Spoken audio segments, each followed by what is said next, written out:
Listo, entonces vamos a iniciar con la parte práctica de los indicadores de integridad ecológica. Entonces aquí tenemos el código de estos indicadores que se titula indicadores IE.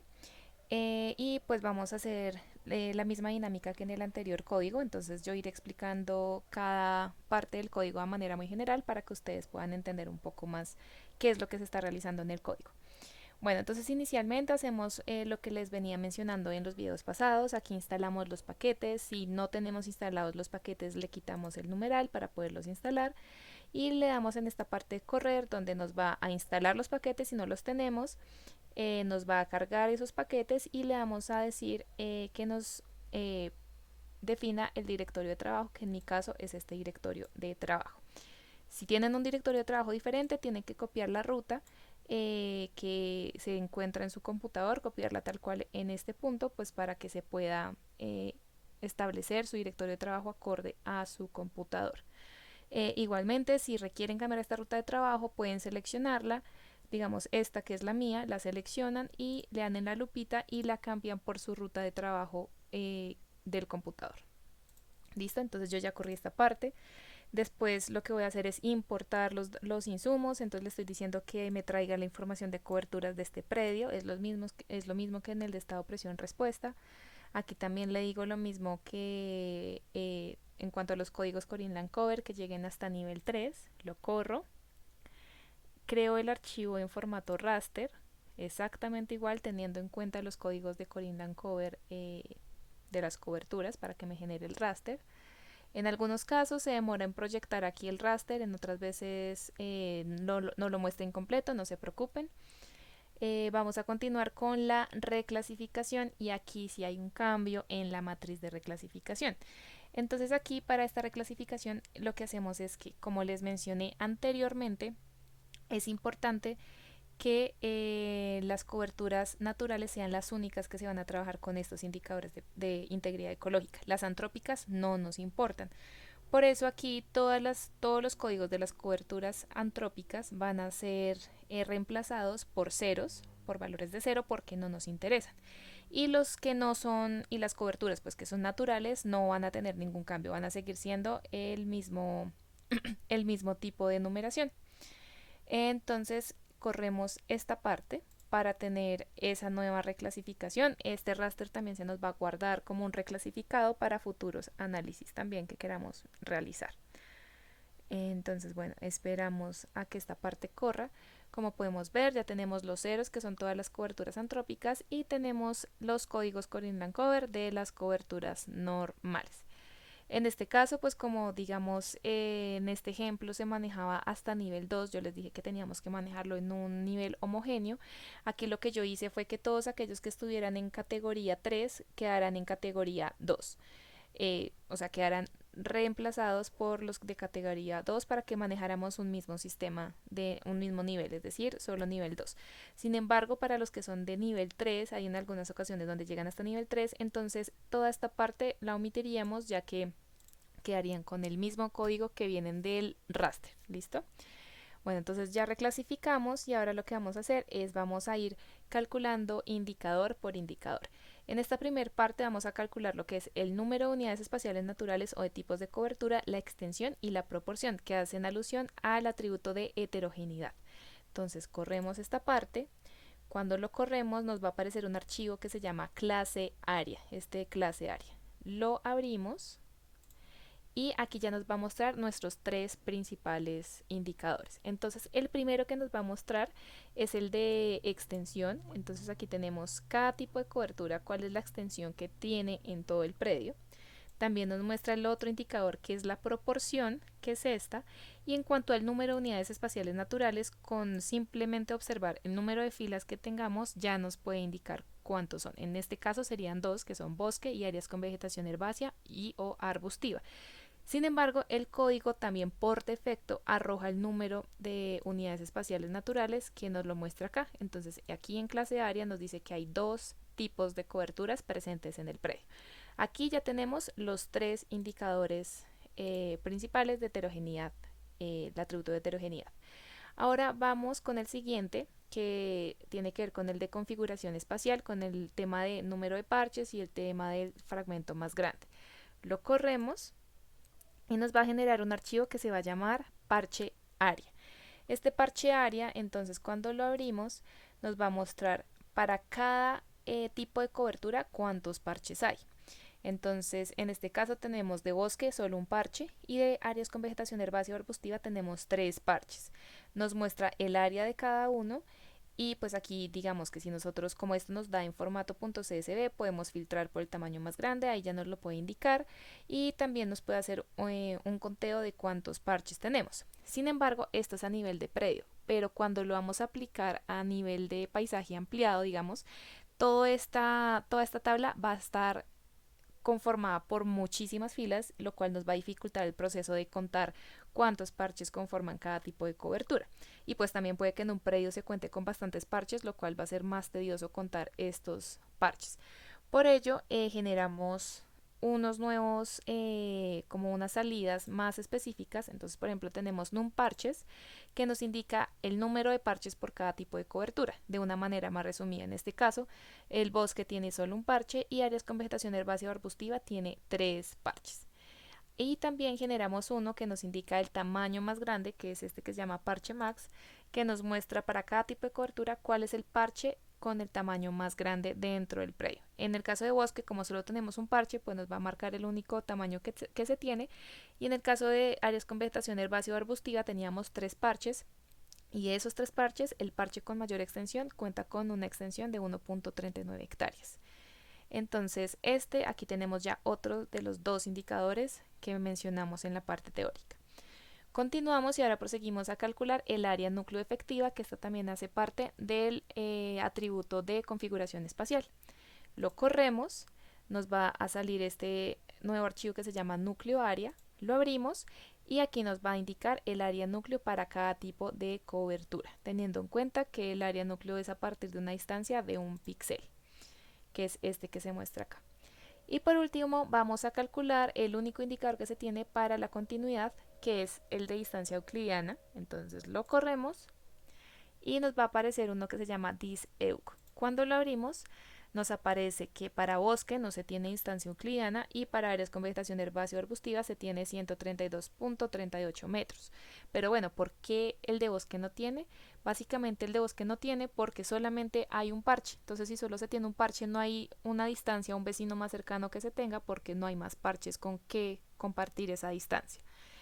Entonces, bueno, estos son los indicadores de integridad ecológica. Estos son cómo se ven sus resultados.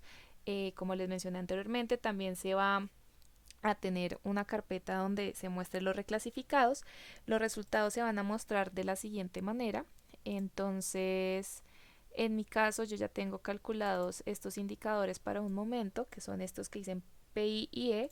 Los abro, aquí me aparece a nivel de predio el reclasificado que les menciono y los resultados. En los resultados vamos a tener 6 carpetas que nos indican lo que yo les expliqué anteriormente. Cada uno de esos archivos van a estar aquí de manera ya en su computador guardado y les va a permitir acceder a él en cualquier momento y son archivos en formato .csv. Algo importante que se me olvidó mencionarles en este código tiene que ver con la resolución de con la resolución del raster. En el anterior no había tanto problema con la resolución, sin embargo en estos sí es bastante importante, ya que dependiendo de esta resolución con la que queden los rasters nos va a generar más parches o menos parches. En algunos casos, digamos en este caso no molesta por la resolución está adecuada, pero hay en otros casos donde esta resolución se tiene que jugar con esta resolución de 0.1 a 1, ya que en el momento del calcular el indicador de número de parches, si la resolución es muy gruesa, nos separa píxeles y los toma como si fueran parches cuando en realidad no son parches sino son píxeles. Uno cómo se da cuenta de esto, porque cuando uno abre la parte de resultados de parche área, van a salir parches con tamaños muy pequeños, como 0.000005. Eso quiere decir que esta es midiendo el área de un píxel y no el área de un polígono. Cuando vemos eso y que aparecen bastantes, es porque la resolución está siendo muy gruesa y tenemos que empezar a jugar con esta variable de resolución, que como les digo puede ir entre 0.5 a 1 de resolución. Entonces ahí les toca a ustedes jugar para que no se generen como esos errores en cuanto a que estén tomando los píxeles y no las áreas de los polígonos. ¿Y por qué sucede a veces esto? Porque digamos en estas esquinas que son súper chiquitas, al tener una resolución ya muy gruesa, lo que genera es que esas puntitas no queden como una línea continua, sino que quede pixelada. Y entonces al quedar pixelada nos va a tomar lo que en realidad es un polígono como 5 polígonos cuando en realidad no es así. Por eso se recomienda jugar con estos valores de la resolución entre 0.1 a 1. Listo, entonces ya una vez tenemos esto, lo que se hace es que se corre para todos los predios en cuestión. Se hace exactamente de la misma manera que les mencioné anteriormente con el predio de estado presión y respuesta, en donde seleccionamos esta parte, seleccionamos la lupita y ponemos reemplazar por el predio que se quiera y le damos en reemplazar paso por paso solamente a los que están en coloración verde. No lo voy a hacer por temas de tiempo, pero pues ya se los mostré en el video anterior, donde reemplazamos solo lo verde, lo azul no se reemplaza en ningún momento. Y bueno, entonces esto es a nivel de predio. Ahora vamos a pasar a hacer el ejercicio a nivel de grupo de predio. Para grupo de predio también es exactamente igual que en los de estado, presión y respuesta. Lo que hacemos inicialmente es pues instalar los paquetes, llamarlos, corremos esta primer parte. Y aquí en esta parte es igual. Llamamos y le decimos como al código, le decimos que en esta carpeta de clase área tenemos todos los resultados de clase área de todos los periodos que tenemos en cuestión. Entonces lo que hacemos es llamarlo, unimos los datos y cuando ya los unimos, entonces abrimos y tenemos todos los tipos de cobertura presentes para todos esos predios que están en el área protegida. Y como sabemos, otra vez por los códigos de los predios. Aquí ya sabemos que tenemos 3 predios en esta tabla debido a sus códigos. Después proseguimos ya a calcular el indicador, que es la media. Aquí también es importante lo que les mencioné en el paso anterior, que hay que tener en cuenta pues todas las gráficas que salgan. Entonces aquí simplemente vamos a calcular el indicador, le damos en correr y aquí nos va a arrojar una gráfica que pues en este caso es esta gráfica, que es simplemente una línea porque es el número de unidades espaciales naturales o de tipos de cobertura, que en este caso como solo eran 3 predios, los 3 presentaron 2 tipos y pues la mediana va a ser de 2 y no muestra tanta dispersión de los datos, pero pues este también es un gráfico de boxplot. Aquí ahora vamos a calcular la media de la extensión y como les mencioné también en el anterior, es importante aquí reemplazar este valor por el número total de predios que estamos haciendo el análisis para poder generar el promedio, que es lo que nos importa. Esta parte es muy importante. Entonces le damos en correr para este caso la extensión y nos va a salir esta gráfica ya un poco más distribuida, en donde tenemos que para estos 3 predios este es el gráfico de boxplot. En el eje X se muestra el tiempo de medición y en el eje Y se muestra en este caso la extensión o pues el indicador que se esté midiendo. Aquí los colores hacen alusión a cada tipo de cobertura y pues aquí nos muestran esa dispersión de los datos que tenemos en nuestros resultados. Asimismo, si nos metemos a los resultados, entonces tenemos este que se llama N extensión 2, lo abrimos y aquí ya podemos visualizar que en áreas con vegetación herbácea arbustiva, en promedio esos 3 predios cuentan con un área de 4.38 y de bosque de un 27.56. También se muestra la desviación estándar y la mediana. Esto mismo se realiza para cada uno de los indicadores, se realiza para el de proporción también, que lo vamos a correr en este momento. Entonces lo corremos. En algunas ocasiones no sale inmediatamente digamos que aquí la gráfica, lo que hacemos es darle control enter otra vez a plot para que nos la grafique.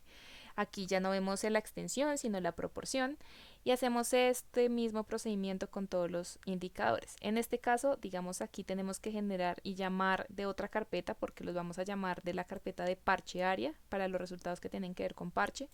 Entonces llamamos esos mismos datos y cuando ya miramos aquí tenemos todos los datos que tienen que ver con los parches en cuanto a número, extensión, bueno, etcétera, para poder calcular ya los indicadores del número de parches y el fragmento más grande. todo esto se corre de la misma manera, ya el código está preestablecido, los únicos valores que se tienen que reemplazar en este código son las partes del número total de predios para poder generar los promedios. Asimismo, pues si necesitan cambiar la ruta también lo pueden realizar desde la parte superior donde se establece el directorio de trabajo acorde a lo que a ustedes pues les interese.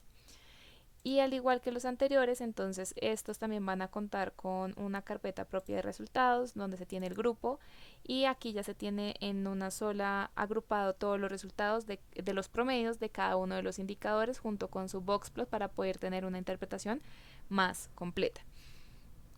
Y bueno, entonces estos son los indicadores de integridad ecológica. Ya les expliqué un poco cómo interpretarlos. Estos indicadores también cuentan con un código de cambio que es más autónomo que el de estado, presión y respuesta porque simplemente aplicarle la fórmula que también ya es simplemente correr el código. Y pues algo importante es que todos estos resultados de estos indicadores, como les vengo reiterando, tienen que abordarse de manera conjunta. Y adicionalmente también es importante que lo complementen con el conocimiento que se tiene del territorio, todos los conocimientos que tienen las personas que trabajan en parques, la comunidad, todo eso que se tiene en cuenta en cuanto a las coberturas, en cuanto a la forma de la composición, es importante tenerlo en cuenta para generar estos análisis aún más robustos y que nos permitan conocer a más detalle qué es lo que está ocurriendo en cada uno de estos predios y áreas protegidas. Y bueno, esto es la parte práctica para los indicadores de integridad ecológica.